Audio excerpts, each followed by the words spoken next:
देखो अनवारे रमजान,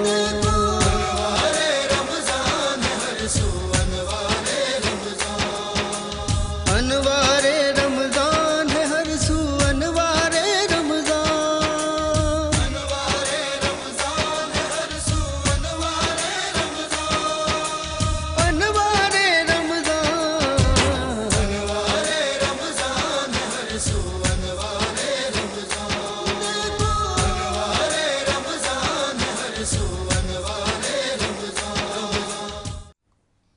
उसी के नाम से आगाज़ है इस शाहनामे का, हमेशा जिसके दर पे सर झुका रहता है खामे का, वो जिसने एक हुर्फ कुन से पैदा कर दिया आलम, कशकश की सदाए हाहू हू से भर दिया आलम। उसी की हुक्मरानी से निज़ाम आसमानी है, उसी की बागबानी से बहार जाबिदानी है, उसी के नूर से पुरनूर है शम्स व कमर तारे, वही साबित है जिसके गिर्द घूमते हैं ये सैयारे। बशर को फितरत इस्लाम पर पैदा किया जिसने, मोहम्मद मुस्तफ़ा के नाम पर शायदा किया जिसने। बिस्मिल्लाहिर्रहमानिर्रहीम। शुरू से मौला करीम तबारक ताला की पाक हस्ती के नाम से, जो अपनी कुदरत से इस कायनात के संग संग हमारे दिल की धड़कनों को बाखूबी चला रहा है। उस मौला करीम तबारक ताला के पाक जिक्र के बाद तमाम तर देखने और सुनने वालों की खिदमत में इमरान शहरियार का मोहब्बत और खुलूस भरा आदाब व अस्सलाम वालेकुम। बज़्म सहर के साथ मैं हूँ इमरान शहरियार और आज है 17वीं सहरी। जो इस सरजमी ने देखा वो कब अफलाक ने देखा, हक और बातिल का पहला मार्का बदर की खाक ने देखा। 17 रमज़ान मुबारक यौम फ़ुरक़ान यानी कि ग़ज़वा-ए बदर, ये पहली जंग थी साहब दिलों और बदनहदों में, मुसल्लह और सवारों, निहत्तों और क़यादों में।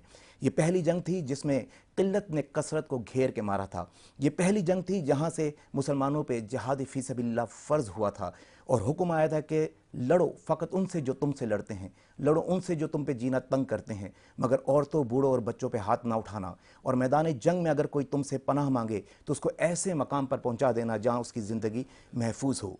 17 रमज़ान मुबारक एक तारीख़ी जंग, एक फ़ैसला कुन मारका, जिसमें फ़कत 313 मुसलमानों की एक छोटी सी नन्ही सी जमात जो कई दिन के फाके से थी, जबकि उसके मद्दे मुकाबिल एक बड़ा लश्कर जिनके पास जंगी पहलवान मौजूद थे, जिनके पास जंगी साजो सामान मौजूद थे, ऊँट थे, घोड़े थे, तलवारें थी, ज़ियाबत्तर थे और बहुत कुछ उनके पास था, जबकि उसके मद्दे मुकाबिल एक छोटी सी जमात जो कई दिन के फाके से थी, जिनके पास ना ऊँट थे, ना घोड़े थे, ना तलवारें थी। अगर कुछ था तो फ़कत रसूलुल्लाह सल्लल्लाहु अलैहि वसल्लम की क़यादत थी, ईमान की हलावत थी और ज़ौक़ शहादत था। रसूलुल्लाह सल्लल्लाहु अलैहि वसल्लम की क़यादत में मुसलमानों ने वो शुजाअत की शान दिखाई कि रहती दुनिया तक ग़ज़वा बदर तारीख़ के पन्नों में कुछ इस तरह रकम हो गया कि जब जब कमज़ोर पे जुल्म होगा, जब जब जो है कसरत किल्लत पे गालिब होगी, तब तब किल्लत को एक हौसला मिलेगा, एक नई तवानाई मिलेगी, किल्लत मज़ीद आगे बढ़ेगी और किल्लत ये बता देगी कि जंग जो है साजो सामान से नहीं होती, जंग कसरत से नहीं होती, जंग अगर होती है तो सिर्फ़ और सिर्फ जज्बों और हौसलों से होती है। और फ़ैसले अल्लाह ताला रकम करते हैं कि किस जंग का क्या नतीजा निकलेगा। ये पहली जंग थी, ये पहला कदम था मुसलमानों का, जहाँ से मुसलमानों ने फतूहात का सिलसिला शुरू किया। अगर यह ग़ज़वा बदर ये पहला कदम ना उठता तो शायद खैबर फ़तह ना होता, शायद जो है यरमुक और कादसिया जैसी जंग मुसलमान कभी फ़तह न कर सकते, शायद 3 बर्रे आज़मों तक मुसलमानों की हुकूमत कभी ना फैलती। तो आज फ़तह बदर का दिन है। आप तमाम मुसलमानों को, तमाम आलम इस्लाम को ग़ज़वा बदर की फ़तह बहुत बहुत मुबारक हो। आइए बढ़ते हैं अपने प्रोग्राम की जानिब। और आज बहुत ही ज़बरदस्त मेहमानों ने हमें ज्वाइन किया है और आज बड़ी खूबसूरत गुफ्तगू होने वाली है। और जिस तरह ग़ज़वा बदर हमें एक मोटिवेशन देती है, एक ऐसे गेस्ट हमारे पास मौजूद हैं जो आपको जो है बड़ी ज़बरदस्त मोटिवेशंस देंगे। जब उनसे गुफ्तगू होगी, जब उनका तारुफ़ होगा और जब उनके काम और उनकी लगन आप देखेंगे तो आपको अंदाज़ा होगा कि आपको हर लम्हा अल्लाह का शुक्र अदा करना चाहिए। तो सबसे पहले हमारे जो गेस्ट हैं वो सलमान अहमद भाई हैं, जिनका रोज़ाना ग़ैबाना तारुफ़ यहाँ पे होता रहता है हरम ब्यूटी प्रोडक्ट के हवाले से। उन्होंने हमें स्पॉन्सर भी किया हुआ है और तहफ़ भी भिजवाए हैं। अस्सलाम वालेकुम सलमान भाई, कैसे मिजाज हैं? अल्लाह का शुक्र है।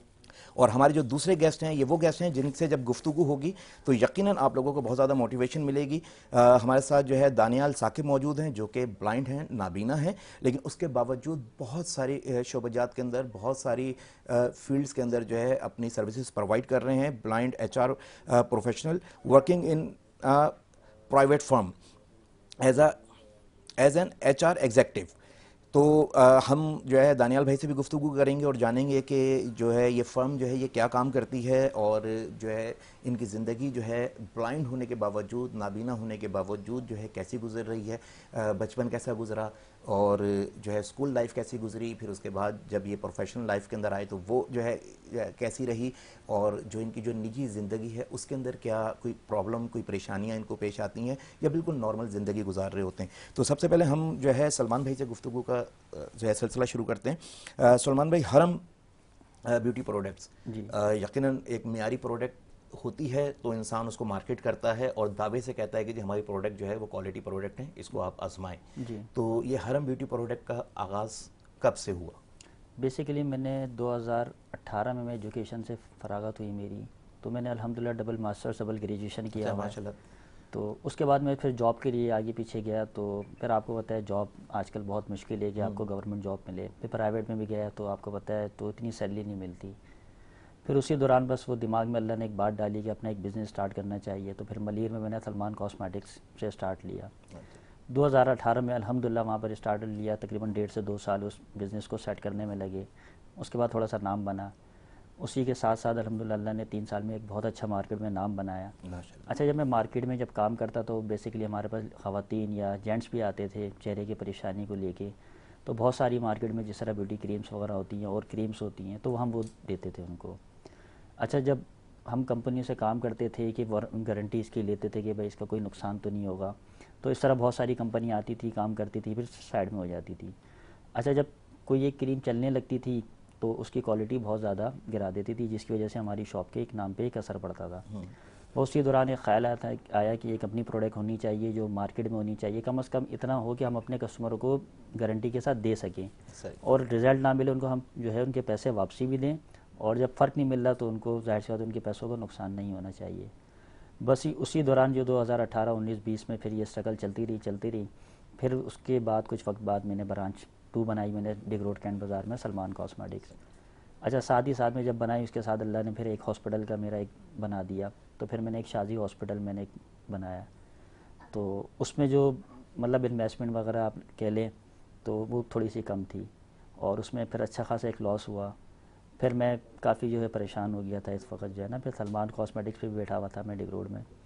बल्ला ने फिर एक टीम दी बनाया, तो उस वक्त फिर अल्हम्दुलिल्लाह हमने 2022 में इसको लॉन्च किया और फिर डिग रोड शॉप से स्टार्ट किया। अच्छा। करते ही करते अल्हम्दुलिल्लाह के फजल करम से 6 महीने में मैंने तकरीबन 5 से 8 हज़ार पीस में बेच चुका था माशाल्लाह। और अल्हम्दुलिल्लाह उस पर मेरे पास रिटर्न जो है 10 से 12 आए होंगे जिनको समझ में नहीं आया, अच्छी नहीं लगी या मतलब इस तरह कोई मतलब नुकसान किसी को नहीं हुआ। तो अल्हम्दुलिल्लाह करते करते फिर मैंने जो टीम बढ़ाई, फिर मार्केट में क्या अल्हम्दुलिल्लाह आज जो पूरे कराची में अल्हम्दुलिल्लाह बड़ी बड़ी जगहों पे हमारी हरम क्रीम भी जा रही है और अल्हम्दुलिल्लाह आज जो है दराज पे भी हमारी हरम ब्यूटी प्रोडक्ट आपको अवेलेबल है। सही।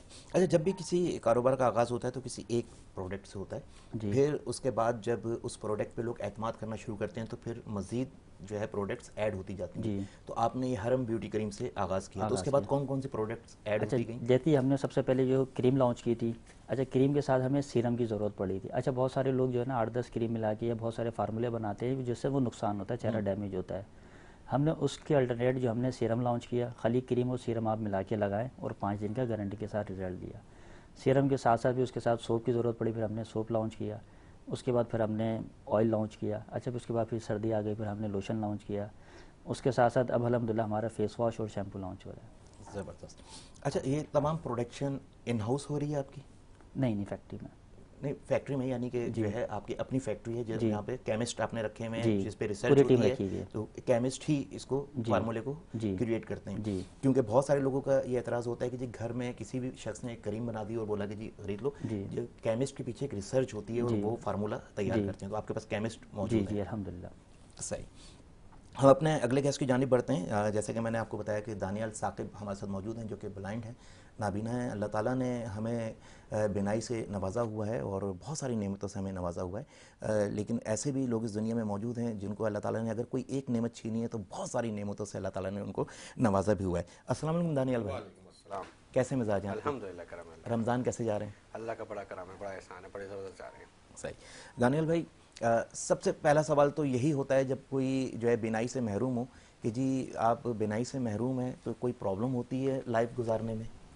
देखें, बात ये होती है कि इंसान अगर अपने आप को डेवलप करेगा तो कोई मुश्किल परेशानी नहीं आएगी, वक्तन फ़वक्तन सब चीज़ें चलती रहती हैं। अब देखें, मैंने अपने आप को डेवलप किया।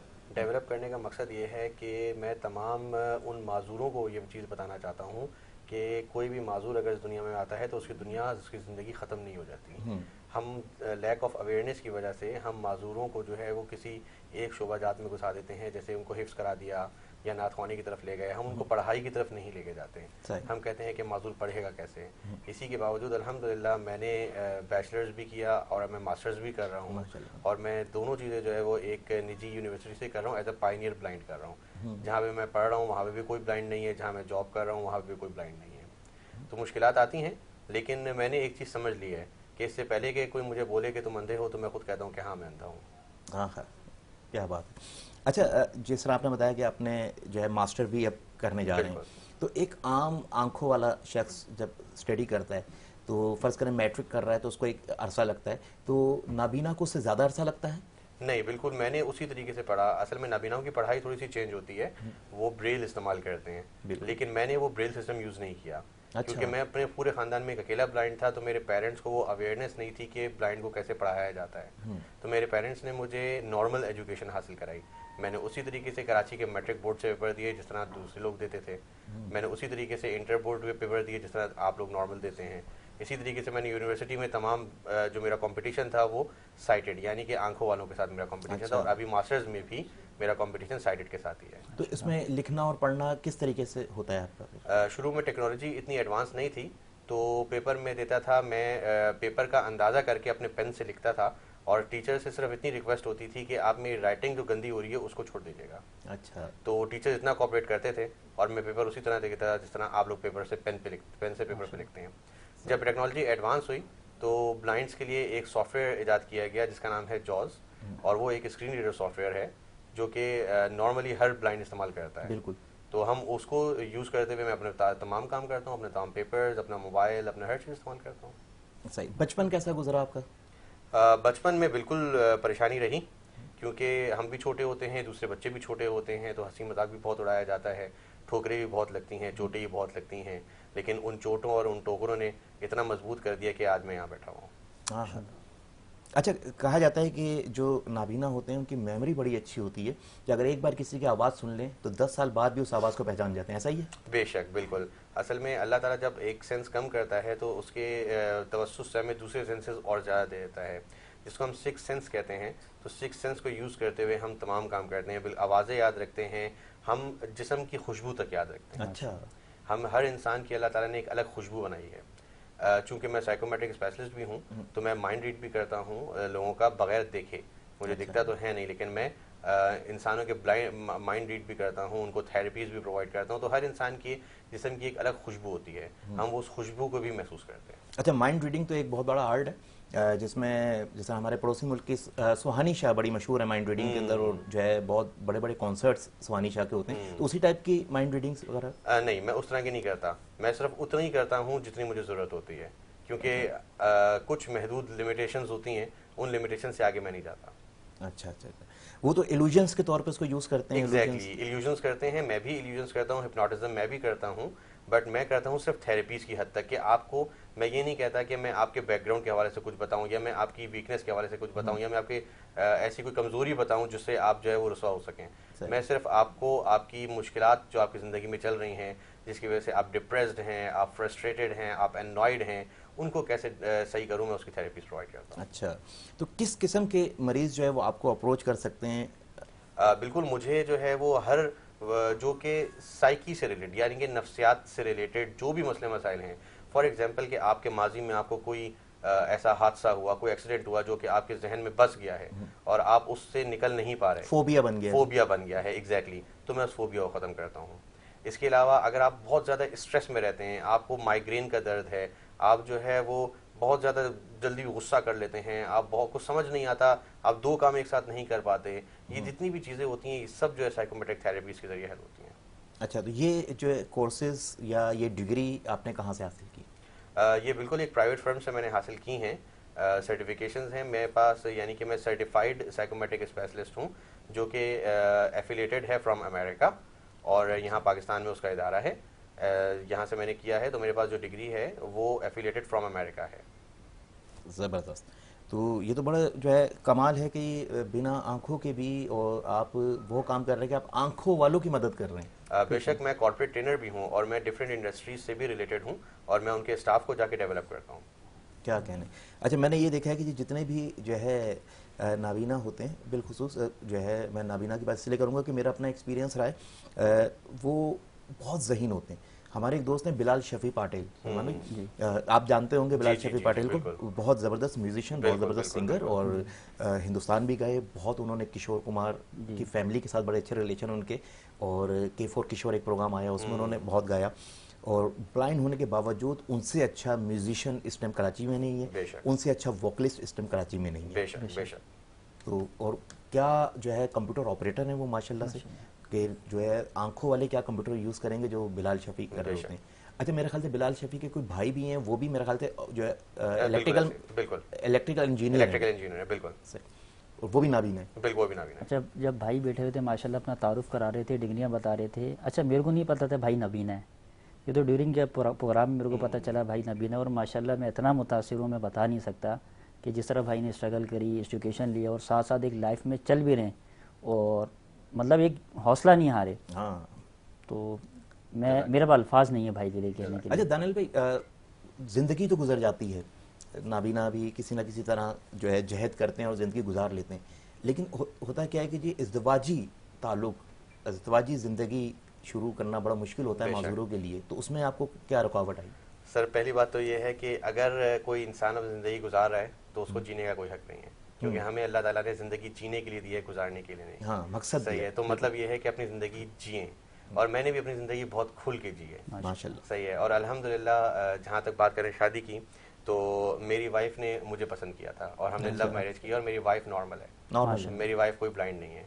अल्हम्दुलिल्लाह मेरे 4 बच्चे हैं, और वो अल्हम्दुलिल्लाह इतने ट्रेंड हैं कि वो मुझे कभी ये महसूस ही नहीं होने देते कि मैं ब्लाइंड हूँ।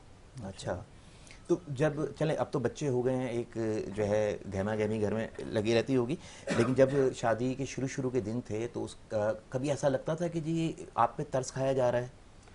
नहीं, बिल्कुल मेरी वाइफ भी जो है, क्यों चूँकि हम पहले से फ्रेंडशिप थी हमारी, और उसके बाद हम जब एक रिश्ते में बंधे तो उनको ये आदत थी कि उन्होंने मुझे किस तरीके से लेके चलना है। तो उन्होंने कभी दुनिया को ये महसूस ही नहीं होने दिया कि मुझे कोई परेशानी हो रही है या उनको कोई परेशानी हो रही है मेरे साथ ज़िंदगी गुजारने में। अच्छा, यानी खुशगवार ज़िंदगी आपकी गुजरी, और शादी भी लव मैरिज हुई जी बिल्कुल। चलिए माशाल्लाह माशाल्लाह। एक कलाम शामिल करते हैं प्रोग्राम में। आज हमारे साथ जो है नातख़्वां आज़ाद भी मौजूद हैं और बहुत खूबसूरत आवाज़ें हमारे साथ मौजूद हैं। तो राव नदीम हसन साहब जो है नात पेश करेंगे। बिस्मिल्लाहिर्रहमानिर्रहीम। मैं निहायत ही शुक्रगुज़ार हूँ। पढ़िए सल्लल्लाहु अलैहि या रसूल अल्लाह वसल्लम अलैका या हबीब अल्लाह। काश मैं दौरे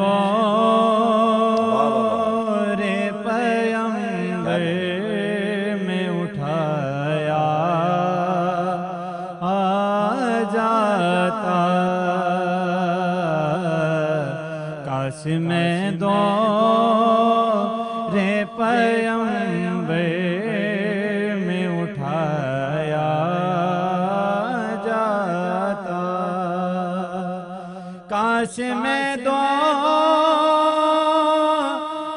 पैगंबर में उठाया जाता, बाखुदा कदमों में सरकार के पाया जाता,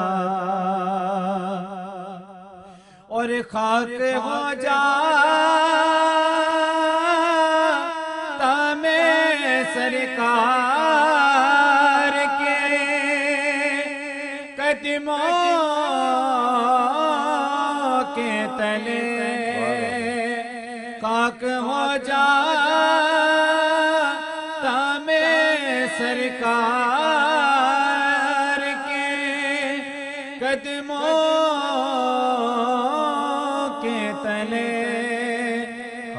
को खा के मदीना में लगाया जाता खाक को खा के मदीना में लगाया जाता और काशे का में होता कोई ऐसी लकड़ी अरे जिसको सरकार के मिंबर पे लगाया जाता लाया जाता सर दरबार असीरों की तरह और लाया जाता सर दरबार असीरों की तरह फिर मुझे मदीना में बुलाया जाता काश में दो रे पैगंबर में उठाया जाता। क्या कहने माशाल्लाह सुभान अल्लाह। सलामत रहिए। बहुत खूबसूरत कलाम और बहुत खूबसूरत अंदाज।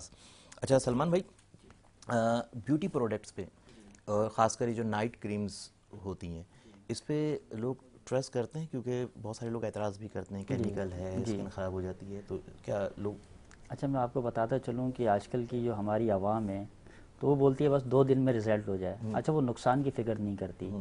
तो लोग इस क्रीम पे तो बहुत ज़्यादा ट्रस्ट फ़ौरन ही कर लेते, लेकिन हमारी तो हर्बल है, हम तो गारंटी भी देते हैं कि अल्हम्दुलिल्लाह इसमें कोई जो है ना नुकसान नहीं है। तो अल्हम्दुलिल्लाह उससे क्या होता है कि हमारे पर और एतबार बढ़ जाता है अल्हम्दुलिल्लाह।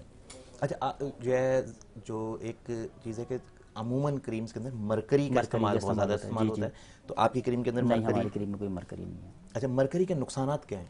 अच्छा उसमें जो होता है आपके सबसे पहले जो फेस की जो लेयर होती है वो बिल्कुल ख़त्म कर देती है।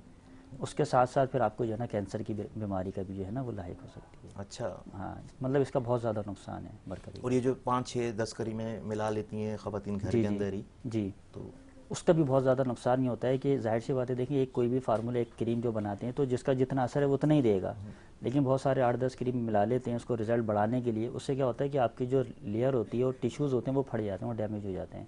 अच्छा लोगों को लग रहा होता है कि हमारा जो है ना कलर फेयर हो रहा है, वो कलर फेयर नहीं हो रहा होता, वो आपकी लेयर जो है ना वो निकल रही होती है जिसकी वजह से आपको लग रहा होता है कि रंग गोरा हो रहा है, हालांकि रंग गोरा आपकी नहीं। तमाम प्रोडक्ट्स जो हैं वो हर्बल हैं? जी सीरम भी हर्बल है? जी सीरम भी हर्बल है, क्योंकि अब तक जितने सीरम मैंने देखे हैं, जितनी भी कंपनीज के जितने भी ब्रांड्स हैं, तो उनके सीरम के अंदर भी मरकरी का इस्तेमाल जी हमारे में इस तरह कोई मरकरी नहीं है। और ऑयल भी हमारा जो है ना हर्बल जड़ी बूटियों का है। और अल्हम्दुलिल्लाह हमारे हेयर ऑयल जब तैयार होता है कम से कम हमारे 10 से 12 दिन हमारे लगते हैं बनने में। और इसी तरह शैम्पू भी हर्बल है और फेस वॉश भी हमारा हर्बल है। अच्छा प्रोडक्ट्स जो है वो कराची की तमाम बड़ी कॉस्मेटिक शॉप्स पे अवेलेबल है? अल्हम्दुलिल्लाह जी अवेलेबल है। किसी भी एरिया में गुलशन हो, चाहे जो है डिफेंस हो, चाहे मलिर हो? वैसे तो अल्हम्दुलिल्लाह मेरे जो इरफान भाई है पूरे कराची को लीड करते हैं, और मैं तो मतलब नहीं देखता, मैं तो ज़्यादा ऑनलाइन जो है टीम को वो लीड करता हूँ। और क्योंकि मैं तो ऑर्डर बुकर सेल्समैन, मैं तो खाली एक लीड कर रहा होता हूँ, लेकिन हमारी जो मेन टीम है वो हमारे इरफान भाई हमारे पूरे कराची को देख रहे होते हैं। अगर किसी को मुश्किलात होती है तो हमसे रब्ता भी कर सकता है। www.harambeautyproduct.com वेबसाइट है हमारे, उससे भी रब्ता कर सकता है। और बाकी हमारे पेजेस है हरम ब्यूटी प्रोडक्ट के नाम से, उससे भी रब्ता कर सकता है। चलें जो है बज़्म शहर में एक ब्रेक लेते हैं, और ब्रेक से वापस आएंगे तो दानियल भाई से मज़ीद गुफ्तगू होगी। तो मिलते हैं आपसे एक छोटे से ब्रेक के बाद।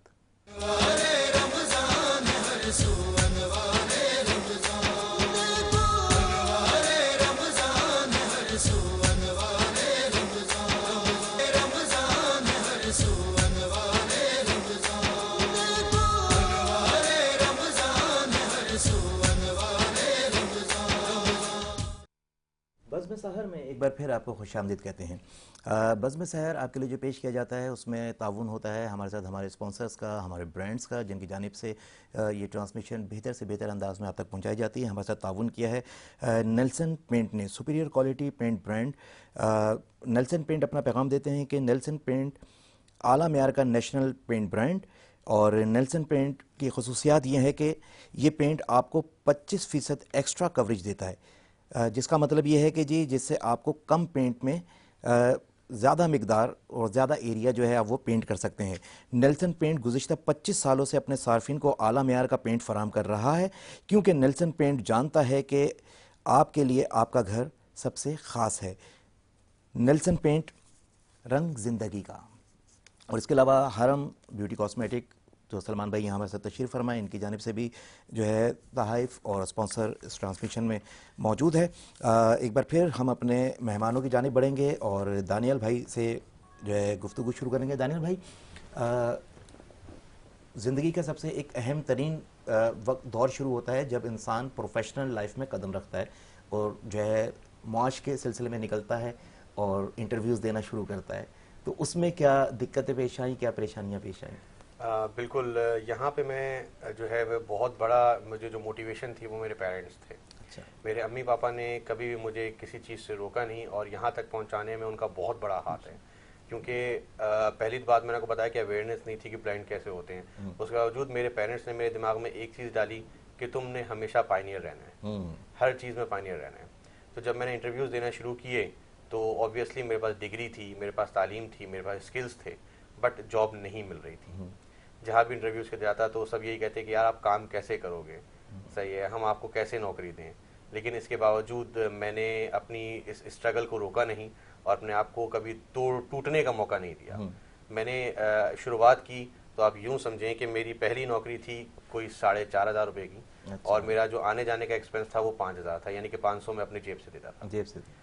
वो मेरी शुरुआत थी और आज अल्हम्दुलिल्लाह मैं अपनी पूरी फैमिली को फाइनेंस कर रहा हूँ। माशाल्लाह माशाल्लाह। अच्छा, क्या ये था कि आपकी एक ज़िद थी कि मैं आंखों वाली नौकरी ही हासिल करूंगा? बिल्कुल, आप यूँ समझ लें कि मेरी ज़िद ही थी कि मैं मतलब मैं क्यों नहीं कर सकता। मेरे पेरेंट्स ने मुझे यही सिखाया कि तुम क्यों नहीं कर सकते, सही है। जहाँ सब काम करते हैं तो तुम डिफरेंटली एबल हो, डिसेबल नहीं हो, सही है। तुम सारे काम जो है वो डिफरेंट तरीके से कर सकते हो, तो तुम करो। तो मेरी ज़िद थी कि मैंने उसी में जाना है जहाँ सारे काम करते हैं। अच्छा, तो फिर पहली बाकायदा, जिसको आप फील्ड कहेंगे, कि पहली बाकायदा फील्ड कब बनी आपकी? मेरी पहली जो फील्ड बनी वो बनी थी एडमिनिस्ट्रेशन की। मैं एक एनजीओ के एडमिन सेक्रेटरी के तौर पे लगा था और उस पूरे एनजीओ के जितने भी इवेंट्स होते थे, एडमिनिस्ट्रेशन ऑपरेशंस होते थे, सब मैं लीड करता था और ऑल ओवर पाकिस्तान करता था। अच्छा। उसके लिए मेरी ट्रैवलिंग भी होती थी, मैं पाकिस्तान के डिफरेंट सिटीज़ में भी जाता था और उनके इवेंट्स को मैनेज करना, ऑर्गेनाइज करना, तमाम चीज़ें मैं करता था। वो मेरी एक शुरुआत थी जो बाकायदा मैंने कॉर्पोरेट वर्ल्ड में रखा। उसके साथ मैं डिफरेंट सॉफ्टवेयर हाउसेस के साथ भी लगा। डिफरेंट सॉफ्टवेयर हाउस में मैंने इंटरनेशनल कस्टमर्स को डील किया विया डिफरेंट ऑनलाइन प्लेटफॉर्म्स। फिर मैंने एचआर में कदम रखा और मैं एक एचआर प्रोफेशनल बना। अच्छा, तो अभी जो है एचआर में ही वाबस्तगी है आपकी? जी बिल्कुल, मेरा जो एक्सपीरियंस है वो एडमिन एंड एचआर दोनों में है, लेकिन अभी मैं एचआर में ही हूँ। एचआर में ही है। तो अभी जिस इदारे के अंदर आप मौजूद हैं, तो उस इदारे में आना जाना, फिर वहाँ के जो मामूलात हैं, यूँ कह लें कि एक जगह अगर आप मौजूद होते हैं तो उसको याद करने में कितना अरसा लग जाता है आपको? हाँ बेशक, मेरे लिए अल्लाह ताला ने बहुत आसानियाँ रखी हैं कि मैं जिस जगह से एक बार गुजर जाऊँ तो वो रास्ता याद हो जाता है। अच्छा। तो इसी तरीके से कराची शहर तो बचपन से घूम रहा हूँ अल्हम्दुलिल्लाह। कराची के तो रास्ते वैसे ही मेरे जहन में मौजूद हैं कि कहाँ कौन सा रोड मुड़ता है, कहाँ कौन सी गली जाती है।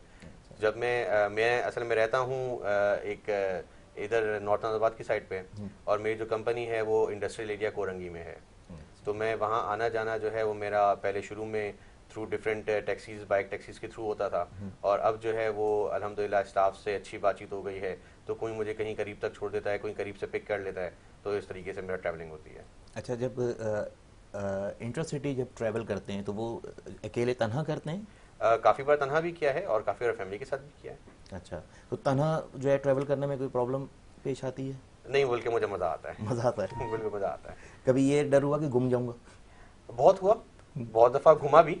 अच्छा। और घूमते घूमते भी उसको एंजॉय करते हुए कहीं ना कहीं तो पहुंच ही गया। अच्छा, देखिए जिंदगी कहीं ना कहीं तो पहुंचा देती कहीं है। ना कहीं पहुंचा देती है। हाँ, और ये एक अच्छी बात है कि जिंदगी जहाँ पहुंचाए वो जगह अच्छी हो बस। बेशक ऐसा ही है।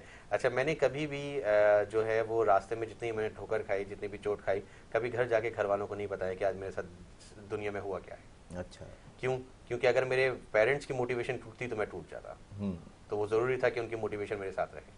अच्छा, दीगर बहन भाई हैं? हाँ बिल्कुल, मेरे 2 बड़े भाई हैं और वो भी अल्हम्दुलिल्लाह एक प्राइवेट फर्म में काम कर रहे हैं, अपनी फैमिली को लीड कर रहे हैं। अच्छा, होता ही है कि जब एक घर के अंदर 2-3 बहन भाई हों तो उसमें कोई एक बहुत ज़्यादा काबिल होता है, तो काबिल कौन था? वो अल्हम्दुलिल्लाह अल्लाह ने मुझे ही बनाया था। अच्छा, माशाल्लाह, यही सुनना चाह रहा था मैं आपसे। हाँ, उसकी वजह ये है कि जिस तरह कि मैंने शुरू में ही कह दिया कि अल्लाह ताला अगर कोई एक नेमत छीन दे तो बहुत सारी नेमतों से नवाज देते हैं। और मैंने ये भी कहा कि जितने भी ब्लाइंड मैंने जो देखे हैं वो बहुत ही इंटेलिजेंट देखे हैं, बहुत ही माहिर अपने, यानी जिस फील्ड पे वो हाथ रखते हैं उसके उफक पे पहुंचते हैं वो और पुख्तगी हासिल करते हैं। तो जिस तरह एक मिसाल मैंने बिलाल भाई की दे दी, आपको दूसरी मिसाल आपके सामने बैठे हुए कि जिस फील्ड पे इन्होंने हाथ रखा उसके उफक को पहुंचे और जिद थी इनकी कि इन्होंने वही काम करना है कि जो इन्होंने सोचा हुआ है। बेशक। तो यानी कि मैं अगर ये समझूं कि आप जो काम अपनी ज़िंदगी में कर रहे हैं वो आपका शौक़ और आपकी मर्ज़ी। हाँ बिल्कुल, मेरी लगन है, मेरी शौक़ है। एक दफ़ा तो ऐसा भी हुआ था कि जब मैं अपना इंटर मैंने पास किया था, तो इंटर पास करने के बाद मैं सोच रहा था कि मैं कौन सी फील्ड में जाऊँ।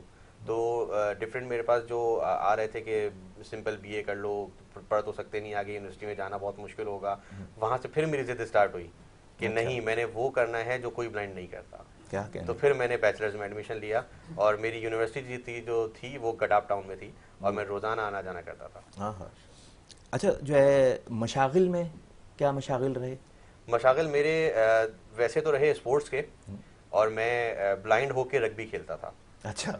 हाँ, मैंने बहुत रग्बी खेली है और रग्बी में मेरी फिजिक भी रग्बी वाली थी और उसमें पिटाई भी होती थी और पिटाई करते भी थे, लेकिन रग्बी मैंने बहुत खेली।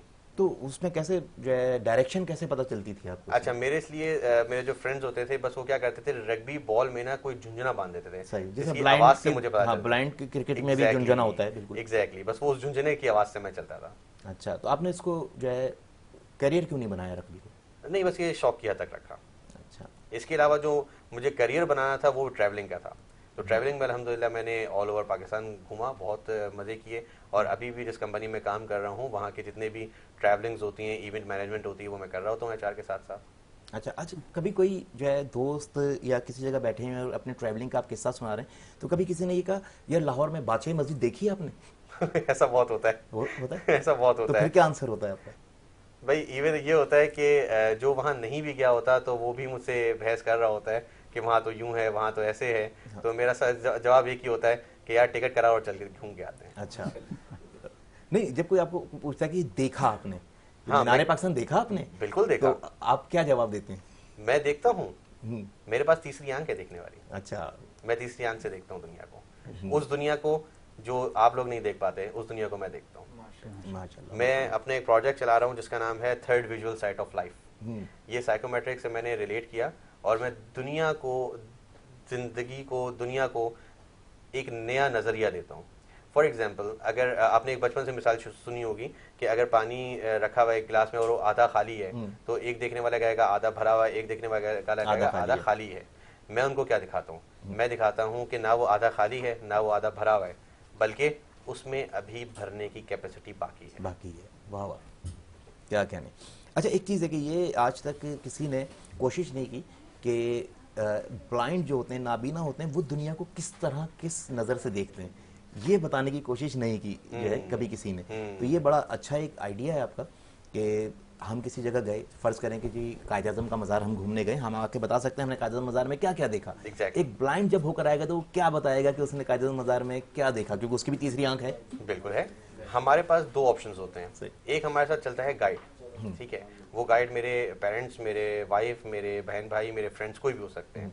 इवन कि मैं आपको बताऊं कि मैं अपनी वाइफ के साथ जो है वो इंडियन मूवीज़, इंग्लिश मूवीज़ भी देखता हूँ और मुझे ट्रांसक्राइब कर रही होती है कि अब क्या हो रहा है, अब क्या हो रहा है। और जब हम किसी जगह पे बैठ के बात करते हैं तो मैं पूरी स्टोरी बता रहा हूँ, तो उस फिल्म में ऐसे हुआ था। अच्छा, विजुअल पूरा समझ में आ रहा होता है? पूरा विजुअल मेरे नज़र में बन रहा होता है जो कि चल रहा होता है। इसी तरीके से मैं कहीं अगर घूमने जाता हूँ, कोई हम जैसे फॉर एग्जांपल कायदाने के मज़ार गए हैं या हम किसी और मॉन्यूमेंट्स तक गए हैं, तो उस मॉन्यूमेंट पर मेरे पेरेंट या मेरी वाइफ जो है वो मुझे एक एक चीज़ को बयान कर रहे होते हैं, और उसके बाद मैं जहाँ पहुँचता हूँ किसी और महफिल में, तो वहाँ मैं पूरा बयान कर सकता हूँ कि यहाँ क्या था और यहाँ दरवाज़ा था तो यहाँ खिड़की थी। क्या बात है, वाह वाह वाह वाह, क्या कहने, ज़बरदस्त।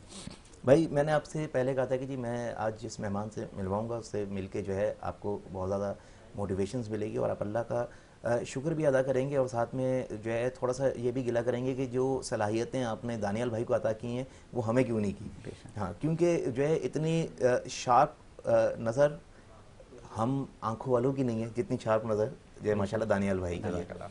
तो ये तो यहाँ यही कह सकते हैं हाज़ा मिन फज़ल रब्बी, अल्हम्दुलिल्लाह। अच्छा सलमान भाई, आगे क्या प्लान है आपके? अभी इंशाल्लाह अल्लाह ने चाहा तो फेस वॉश हो रही है इसका वजह, तो उसके बाद अल्हम्दुलिल्लाह फिर परफ्यूम लॉन्च करने का इरादा सही है। नहीं तो हॉस्पिटल का आपका तजुर्बा जो है वो नाकाम रहा, जी। तो उसके बाद दोबारा नहीं सोचा कि हेल्थ की जानिब कुछ? नहीं, अभी फिल वक्त नहीं सोचा, क्योंकि मैं तो वेलफेयर के तौर पे काम करूँगा, तो हरम का थोड़ा सा जब बिज़नेस बढ़ जाएगा तो इंशाल्लाह फिर अपने एक हॉस्पिटल बनाने का इरादा है।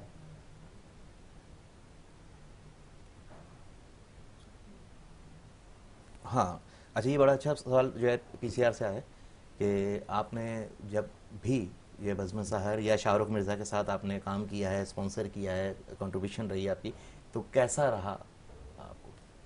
अच्छा, जैसे मैं मुख्तलिफ़ चैनल्स पे जाता हूँ तो जाहिर सी बात है हर बंदा मिलता है, मुलाकातें होती हैं, लेकिन जो शाहरुख जब से मेरे पास आया, हम दोनों जिस तरह किया, तो बस उसके आगे मेरे पास कोई अल्फाज नहीं है शाहरुख के लिए, क्योंकि शाहरुख भाई मेरे को हर जगह सपोर्ट भी करते हैं और माशाल्लाह इज़्ज़त भी देते हैं, तो फिर दिल करता है इंसान को जो है ना उनके प्रोग्राम में शिरकत करने का। हालांकि आज मेरी खुद तबीयत सेट नहीं थी, लेकिन मैं शाहरुख की मोहब्बत में आ जाए, मेरे पास कॉल आई कि आप आ रहे हैं आज, तो मैंने शाहरुख के लिए खुसूसी आज मैंने शाहरुख भाई के लिए यानी शाहरुख मिर्ज़ा हमारे जो हैं वो किंग मेकर्स हैं। बेशक बेशक बेशक। तो बेशुमार किंग शाहरुख मिर्ज़ा ने बनाए जी। और इनकी कोशिश होती है कि ये ज़्यादातर जो है कैमरे के बैक पे रहें जी। और जो टैलेंट है उसको आगे करें। मैं आपको छोटी सी शाहरुख की एक बात बताता चलूँ, मैं अभी 2-3 चैनल पे, बड़े चैनल पे शाहरुख के साथ में प्रोग्राम में था, तो कुछ बच्चियाँ थी नात खानी की जो है ना, वो बेचारी गरीब थी, लेकिन उनको उसको सपोर्ट करके वो आगे लेकर आया, और कई जूसर मशीन पता नहीं कितने तहाइफ इसने उनको बच्चियों को दिए कि ताकि उनको सपोर्ट हो सके, और चाहता तो वो ख़ुद भी रख सकता था, घर के लिए लेकर जा भी सकता था, लेकिन वो अपने हाथ से खाली हाथ गया, लेकिन वो सब वो गरीब जो बच्चियाँ थी मुख्तलिफ़ चैनलों पर सबको बांट के गया ये। तो ये अल्लाह की एक मेहरबानी उनके ऊपर, अल्लाह ने। लेकिन 2021 में पहली रमज़ान ट्रांसमिशन मुझे शाहरुख मिर्ज़ा ने दी, खुद बैक कैमरा रहे और मैं उसको होस्ट कर रहा था।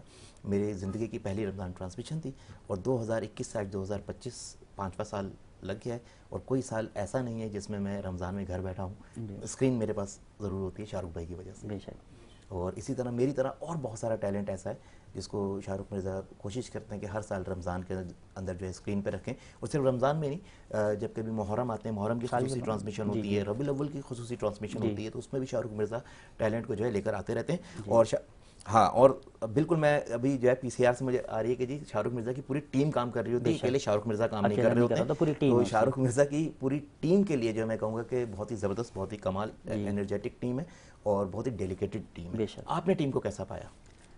आप यकीन करेंगे, मेरा तो ताल्लुक़ शाहरुख भाई से पहले फिज़िकली नहीं था इतना ना, हमारी कॉल पे बातचीत हुई थी, लेकिन जब हमारी मुलाकात हुई, आपस में बातचीत हुई, फिर हमज़ा भाई हमारे शाहरुख भाई के साथ होते हैं, लेकिन मैंने इनके अंदर कोई बुराई नहीं देखी, अल्हम्दुलिल्लाह उन्होंने बड़ा सपोर्ट भी करा है। आज शायद मतलब मैं आपके ट्रांसमिशन में बैठा हूँ, बहुत सारे चैनल पे जाता हूँ, तो मेरे को पूछा जाता है, वो शाहरुख भाई की वजह से पूछा जाता है। क्या बात है, ज़बरदस्त।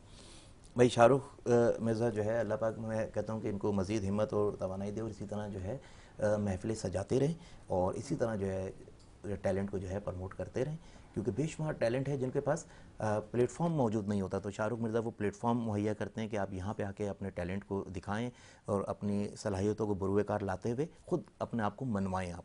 तो बहरहाल वक्त की क़िल्लत और वक्त की किल्लत के बायस जो है प्रोग्राम अपने अख्ताम को पहुँच रहा है। मैं तमाम मेहमानों का बहुत शुक्रगुज़ार हूँ सलमान भाई आपका, दानियल भाई आपका बहुत बहुत शुक्रिया, आप तशरीफ़ लेकर आए प्रोग्राम में। और बिलखुसूस हमारे स्पॉन्सर्स, उनका बहुत बहुत शुक्रिया अदा करते हैं। हमारी पीसीआर की टीम, हमारे कैमरामैन, हमारे डायरेक्टर, हमारे प्रोड्यूसर और शाहरुख मिर्ज़ा की पूरी टीम, बहुत बहुत शुक्रिया। बहुत ज़बरदस्त अंदाज में ट्रांसमिशन को आगे बढ़ा रहे हैं। तो हम बढ़ेंगे इख्तिताम की जानिब, और इख्तिताम पे हम लेंगे नात। और मैं चाहूँगा आपसे इजाज़त, कल इंशाअल्लाह ताला बदस्तयाबी ज़िंदगी आप लोगों से फिर मुलाकात होगी, इस उम्मीद पे कि मुझे भूलने की कोशिश करेंगे, मगर इस यकीन के साथ कि मुझे भूल ना पाएंगे। सैयद उस्मान बरनी कलाम पेश करेंगे। रोक लेती है आपकी निस्बत,